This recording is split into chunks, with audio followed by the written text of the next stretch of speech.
Occasion ఏదైనా location ఎక్కడైనా తెలుగువారి వేడుక అంటే ఆలివ్ మిఠాయి ఉండాల్సిందే.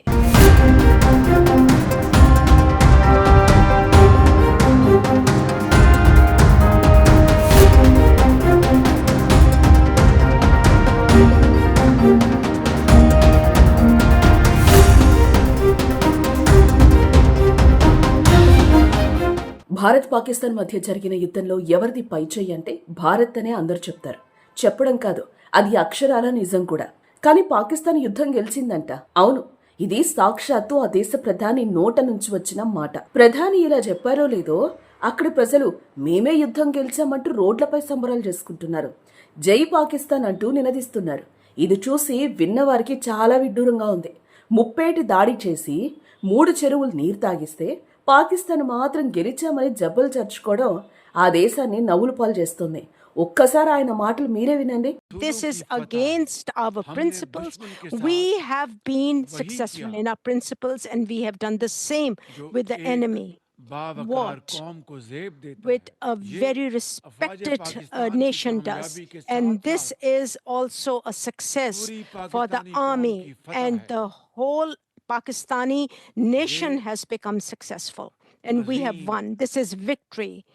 This is great, and this is, we are very, very thankful.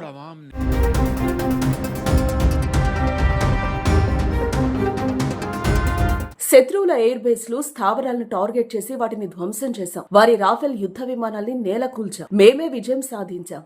ఇది పాకిస్తానీల విజయం. పాకిస్తానీ ఆర్మీ, చైనా, టర్కీ, ఇతర ముస్లిం దేశాలకు మా కృతజ్ఞతలు.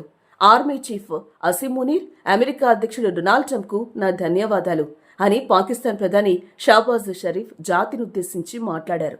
ఇలా ప్రధాని చెప్పారో లేదో ఆ దేశ ప్రజలు రోడ్లపై విజయ సంబరాలు చేసుకుని అభాసుపాలయ్యారు.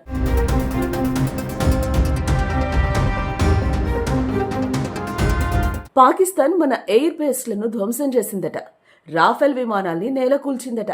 ఇవన్నీ పచ్చి అబద్ధాలే కదా. పహల్గాం ఉగ్రదాడి తర్వాత 15 రోజులకు ఆ దేశంలో ఉగ్రస్థావరాలను నేలమట్టం చేసింది భారత్. ఆపరేషన్ సింధూర్ పేరుతో 100 మంది ఉగ్రవాదులను మట్టుపెట్టి మొదటి విజయం సాధించింది. భారత్ చేసిన దాడికి పాక్ వద్ద సమాధానమే లేకుండా పోయింది. ఈ దాడితో దేశం పరువు పోగొట్టుకున్న పాకిస్తాన్ భారత్పై పేలని బాంబులు, పనికిరాని చైనా మిసైల్స్ ఉనికిని చాటుకోవడానికి ప్రయత్నించింది. కానీ భారత్ వాటిని తిప్పి తిప్పి నేలకేసుకొట్టింది. ఫైటర్ జెట్లను కూడా నేలకూల్చాం. వారు చేసిన దాడికి ప్రతీకారంగా ఆ దేశ క్షిపణి వ్యవస్థను భారత్ తన డ్రోన్లతో ధ్వంసం చేసింది. ఇస్లామాబాద్, రావల్పిండి, లాహోర్ వంటి ప్రధాన నగరాలు భారత్ దాడులతో అట్టుడికాయి. ఎయిర్ బేస్లు, స్థావరాలను టార్గెట్ చేసి వాటిని ధ్వంసం చేశాం.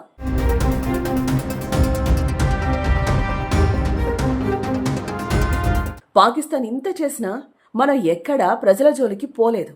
ఆ దేశ ప్రజలకు హాని జరగకుండా ఆస్తులు, సైనిక స్థావరాలపైన మాత్రమే భారత్ టార్గెట్ చేసింది. పాపాల పాకిస్తాన్ మాత్రం సరిహద్దు రాష్ట్రాల్లోని అమాయక ప్రజలపై దాడులకు ప్రయత్నించింది.